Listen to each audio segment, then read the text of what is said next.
नमस्कार, हमारे चैनल में आपका स्वागत है। मैं हूं रामचंद्र मौर्य। साथियों, प्रयागराज कुंभ मेला में जो हुआ, इसे हादसा कहा जाए, एक्सीडेंट कहा जाए या फिर हत्या कहा जाए, 7,000 करोड़ लगा करके मेला का आयोजन किया गया 144 साल बाद आए कुंभ पर, और ढिढोरा पीटा गया पूरी दुनिया में कि 40-45 करोड़ लोग स्नान करने के लिए भारत से ही नहीं पूरी दुनिया से आ रहे हैं। लेकिन मेला प्रबंधन, योगी सरकार के निकम्मेपन से इस देश के श्रद्धालुओं की जानें गई हैं, तमाम लोग घायल हुए हैं और उनके आंकड़े भी छिपाए जा रहे हैं, दबाए जा रहे हैं। इस देश में प्रधानमंत्री नरेंद्र मोदी, योगी जिस तरह से हिंदू राज स्थापित करने के लिए, धर्मनिरपेक्ष भारत को हिंदू राष्ट्र बनाने के लिए धार्मिक कर्मकांड, अंधविश्वास, पाखंड पर हजारों करोड़ रुपया खर्च कर रहे हैं। विकासशील भारत को विकसित भारत बनाने की कस्में खाई जाती हैं, लेकिन खर्च किया जाता है अंधविश्वास और पाखंड पर। कांग्रेस प्रमुख मल्लिकार्जुन खड़गे, महू अंबेडकर का जन्म जहां हुआ था मध्य प्रदेश में, जय भीम, जय बापू, जय संविधान रैली में इस महाकुंभ की व्यथा प्रकट करते हुए बोले थे कि 750,000 करोड़ रुपए कुंभ पर खर्च किया जा रहा है। करोड़ों लोगों को श्रद्धालु बना करके बुलाया जा रहा है।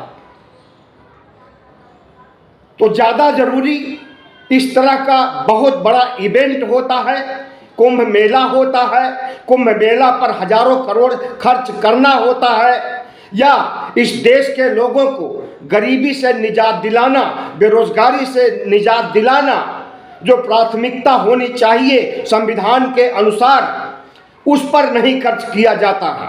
उन्होंने यह व्यथा व्यक्त की और उसके बाद पूरा भारतीय जनता पार्टी, आरएसएस और बीजेपी के तमाम नेताओं ने मल्लिकार्जुन खड़गे की आलोचना किया, आक्रोश जाहिर किया और उनके खिलाफ मुकदमा दायर कर दिया। और जिस धारा में मुकदमा दर्ज किया गया उसमें 5 साल की सजा होती है, और अगर सजा उनकी हो जाएगी तो राज्यसभा की सदस्यता भी हाथ से चली जाएगी। तो एक तरफ इस तरह का भव्य आयोजन किया जाता है, करोड़ों श्रद्धालुओं को आमंत्रित किया जाता है मेला में आने के लिए करोड़ों रुपए का विज्ञापन दे करके, और दूसरी तरफ बद इंतजामी इतना ज़्यादा कि जो लोग आते हैं मौनी अमावस्या पर स्नान करने के लिए, आते हैं पाप धोने के लिए, लेकिन स्वर्गवासी हो जाते हैं। बद इंतजामी से पुलिस प्रशासन, मेला प्रशासन की लापरवाही से इस देश के गृह मंत्री अमित शाह आते हैं, 2 दिन पहले स्नान करते हैं, डुबकी नहीं लगाते हैं, बाहर खड़े होकर के स्नान करते हैं, उनके ऊपर साधु संत लोग गंगा जल डालते हैं। तो इस देश में वीआईपी कल्चर जो जन्मा है, जो पैदा हुआ है, जो कारपोरेट ने वीआईपी कल्चर पैदा किया है, वही वीआईपी कल्चर महाकुंभ में देखने को आया। वीआईपी के लिए बहुत बड़ा बंदोबस्त किया गया था मेला परिषद में। कहाँ नहाएंगे, कहाँ ठहरेंगे, कहाँ आचमन देंगे, कहाँ गाड़ी खड़ी करेंगे, सारी व्यवस्था वीआईपी के लिए भव्य स्तर पर की गई।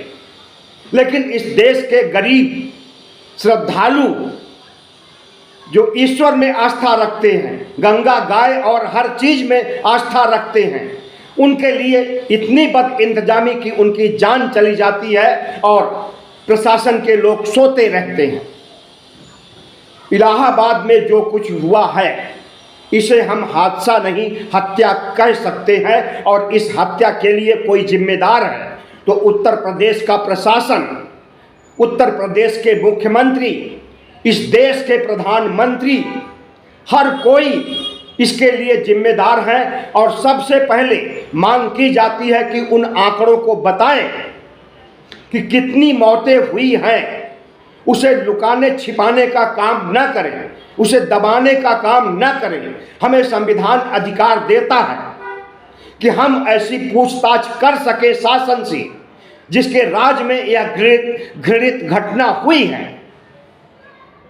लेकिन अभी तक कभी वीडियो बनाते समय 4 बज रहे हैं और अभी तक मेला प्रशासन की ओर से, यूपी सरकार की ओर से या केंद्र सरकार की ओर से आंकड़े घोषित नहीं किए गए हैं।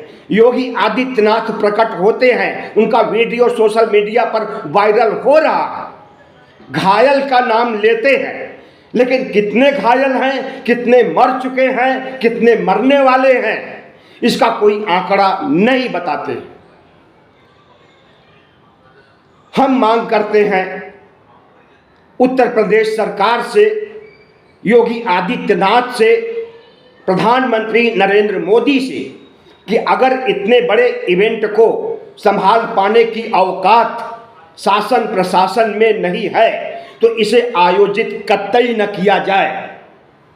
और अभी और भी पर्व आने वाले हैं स्नान के, जिसमें बसंत पंचमी सबसे बड़ा पर्व है। उन पर्वों पर नहाने के लिए, स्नान करने के लिए मैनेजमेंट दूरदर्शी होना चाहिए, दूर तक सोच करके योजना बनाई जानी चाहिए और बेहतर मैनेजमेंट होना चाहिए। इस देश से आए श्रद्धालुओं का कत्लेआम कतई नहीं होना चाहिए। और अगर ऐसे इवेंट को, ऐसे मेलों को, ऐसे आयोजनों को संभाल नहीं सकते हैं तो इतनी भीड़ बुलाने की क्या जरूरत थी। विज्ञापन दे दे करके कहा गया था कि 45 करोड़ लोग आएंगे कुंभ स्नान करने के लिए 14 जनवरी से लेकर 26 फरवरी तक। और जब मौनी अमावस्या पर बताया जा रहा है कि 10 करोड़ लोग आए और उन 10 करोड़ लोगों को स्नान करने के लिए घाट उपलब्ध नहीं है, उन 10 करोड़ लोगों को सही जगह पर ले जाने या फिर मेला स्थल तक पहुंचने, स्नान कराने की कोई व्यवस्था नहीं है। 10 करोड़ लोगों को अकेले उत्तर प्रदेश पुलिस नहीं हैंडल कर सकती है। इसके लिए सेना को बुलाया जाना चाहिए था।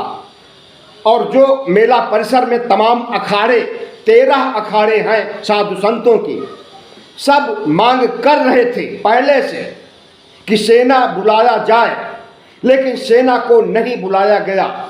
और पुलिस व्यवस्था इतनी लचर कि पुलिस वीआईपी की देखरेख में लगी और रातों रात इतना बड़ा हादसा हो गया।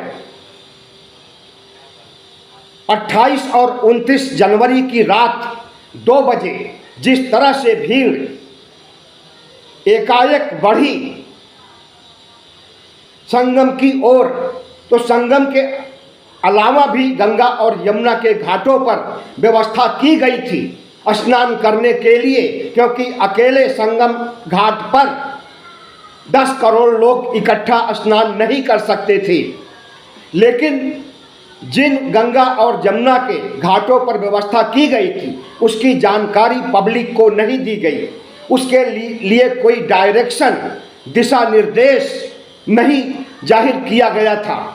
पुलिस भी नहीं बता रही थी कि कहाँ पर घाट है, कहाँ पर स्नान करना है, किस रास्ते से घाट तक जाना है और किस रास्ते से आना है, इसका भी इंतजाम नहीं था। संगम तक जाने का जो एक रास्ता है उसी रास्ते से जाइए और उसी रास्ते से वापस आइए। पता चला है कि 2 बजे रात कुछ लोग स्नान करके आ रहे थे और भारी रेला स्नान करने के लिए जा रहा था। आमने सामने टकराहट हुई, भगदड़ मची और कितने लोग मारे गए कोई आंकड़ा नहीं है। बीबीसी कहता है कि 15-16 मौतें हुई हैं। सत्य हिंदी न्यूज पोर्टल में शरद प्रधान कहते हैं कि 38 मौतें हुई। टीवी 9 कहता है कि 14 मौतें हुई।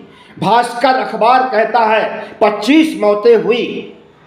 लेकिन सही आंकड़ा कोई नहीं, सुनी सुनाई बातें हर जगह। और इस बात के लिए अफवाह पैदा करने के लिए, अफवाह कहने के लिए रोक लगा दी गई। मतलब जो आंकड़े गोदी मीडिया नहीं दिखा सकता है, वह आंकड़े सोशल मीडिया और यूट्यूब चैनल अगर दिखाना चाहेंगे तो उन्हें अफवाहबाज करके और उन्हें गिरफ्तार भी किया जा सकता है। तो हम प्रधानमंत्री नरेंद्र मोदी की संवेदना की दाद देते हैं। रात में यह सब घटना होती है, 1 बजे से लेकर के 5-6 बजे तक घटना होती है। और 6 बजे के आसपास प्रधानमंत्री नरेंद्र मोदी ने योगी से 3-4 बार फोन पर बात किया, अपनी पीड़ा व्यक्त किया, उसके बाद ट्वीट किया। बताया जा रहा है कि सेना भेजने की बात भी प्रधानमंत्री नरेंद्र मोदी ने योगी से कही थी। सेना भेजी गई या नहीं भेजी गई कुछ नहीं कहा जा सकता है, लेकिन इतना जरूर कहा जा सकता है कि प्रधानमंत्री नरेंद्र मोदी आज दिल्ली में चुनाव प्रचार कर रहे हैं। आम आदमी पार्टी को आपदा कह रहे हैं, लेकिन जो आपदा खुद ला करके प्रयागराज में तमाम निर्दोषों को, श्रद्धालुओं को हादसे में मारे जाने पर पीड़ा नहीं व्यक्त कर सकते, वह चुनाव प्रचार में बड़े बड़े भाषण दे रहे हैं, लोक लुभावन नारे लगा रहे हैं। उनके चेहरे पर शिकन तक नहीं है कि इतना बड़ा हादसा हुआ, कितने लोग मारे गए। उन्हें जानकारी होगी कि कितने लोग मारे गए, क्योंकि इलाहाबाद के अस्पतालों में, स्वरूप रानी अस्पताल जिसे मेडिकल कॉलेज कहा जाता है, उसके मुर्दाघर में तमाम लाशें गिनी गई हैं। सत्यहिंदी.com के पत्रकार ने 38 लाखों की शिनाख्त की है वहाँ। लेकिन इसके अलावा कितनी ज़्यादा मौतें हुई हैं कोई आंकड़ा अभी तक नहीं आया, और इसे छिपाया जा रहा है, रफा दफा किया जा रहा है। साधु संत आक्रोशित हैं। 13 अखाड़ों के सभी साधु संतों ने घोषणा किया है कि वह मौनी अमावस्या का स्नान नहीं करेंगे। सुबह ही उन्होंने घोषणा कर दिया था, लेकिन 2-3 बजे तक सुनने में आया कि मान मनौवल किया गया और वह स्नान करने के लिए अब मान गए हैं। हम कहते हैं कि अगर इंतजाम करने का मादा नहीं था, इंतजाम करने का संसाधन नहीं था, इंतजाम करने के लिए फोर्स नहीं थी, तो इतनी बड़ी पब्लिक को आने क्यों नहीं दिया। और अगर पब्लिक आती है तो इतने लोग एक साथ स्नान नहीं कर सकते। 10 करोड़, 8 करोड़, 6 करोड़ जो भी है, इतने लोग एक साथ संगम पर, जहां गंगा और जमुना मिलती हैं, इतनी जगह वहां पर नहीं है कि वहां करोड़ों लोग एक साथ स्नान कर सके। इन्हें टुकड़ों टुकड़ों में क्यों नहीं भेजा गया। बैरिकेड लगा करके इलाहाबाद स्टेशन से लेकर के और माघ मेला क्षेत्र तक बैरिकेड लगा करके क्यों नहीं रोका गया, क्यों सबको एक साथ जाने दिया गया। और भगदड़ मचने से मौत के मुंह में उन्हें जाना पड़ा। दिवंगत आत्माओं को शांति दे रहे हैं रामदेव, और कह रहे हैं कि दिवंगत हुए हैं, लेकिन कितने दिवंगत हुए हैं यह नहीं बता रहे, न सरकार बता रही, न साधु संत बता, सब चुप्पी साधे हुए हैं। क्योंकि इससे पोल खुल जाएगी मेला प्रशासन के मैनेजमेंट की, इससे पोल खुल जाएगी मोदी सरकार की, मेला प्रबंधन की, और उनकी अवहेलना होगी, उनकी निंदा होगी। इसलिए आंकड़े नहीं बताए जा रहे हैं, छिपाए और दबाए जा रहे हैं। हमने देखा कई वीडियो ऐसे जिसमें तमाम अखाड़ों के साधु संत रोते हुए नजर आए। इतनी बड़ी मौतों को आपदा नहीं कहेंगे तो क्या कहेंगे? आपदा है, इसे राष्ट्रीय आपदा माना जाना चाहिए। और जितने लोग मारे गए हैं उनको सहायता राशि दी जानी चाहिए, घायलों को भी। प्रधानमंत्री नरेंद्र मोदी और योगी के पास इतना पैसा है, 7,000 करोड़ से ज़्यादा मेला लगाने के लिए, मेला प्रबंधन करने के लिए और मेले का विज्ञापन देने के लिए। क्या उनके पास इतना पैसा नहीं है कि जितने मरे हैं उनके परिजनों को दिया जाए, सहायता राशि दी जाए, घायलों को इलाज कराया जाए इलाहाबाद के अस्पतालों में और इलाहाबाद के बाहर की तमाम अस्पतालों में, निजी अस्पतालों में, सरकारी अस्पतालों में जल्द से जल्द उन्हें भेज करके ट्रीटमेंट दिया जाए और उन्हें ठीक कराया जाए। लेकिन प्रधानमंत्री नरेंद्र मोदी दिल्ली की सड़कों पर रोड शो कर रहे हैं, पदयात्रा निकाल रहे हैं और भाषणबाजी दे रहे हैं, आम आदमी पार्टी को कोस रहे हैं, अरविंद केजरीवाल को कोस रहे हैं, कांग्रेस को कोस रहे हैं। उनके चेहरे पर शिकन तक नहीं है। इतना बड़ा हादसा इलाहाबाद में घटित हुआ। गोदी मीडिया शांत बैठा हुआ। पत्रकारों का काम होती है खोजी पत्रकारिता।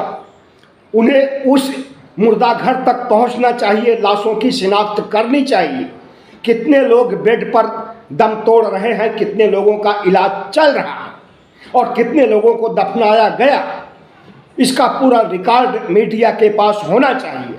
अगर यही हादसा 2014 के पहले हो गया होता, कांग्रेस के राज में हुआ होता, तो अब तक पूरे देश नहीं पूरी दुनिया में कोहराम मच गया होता और मनमोहन सरकार की फजीहत हो रही होती, उनसे इस्तीफे की मांग की गई होती।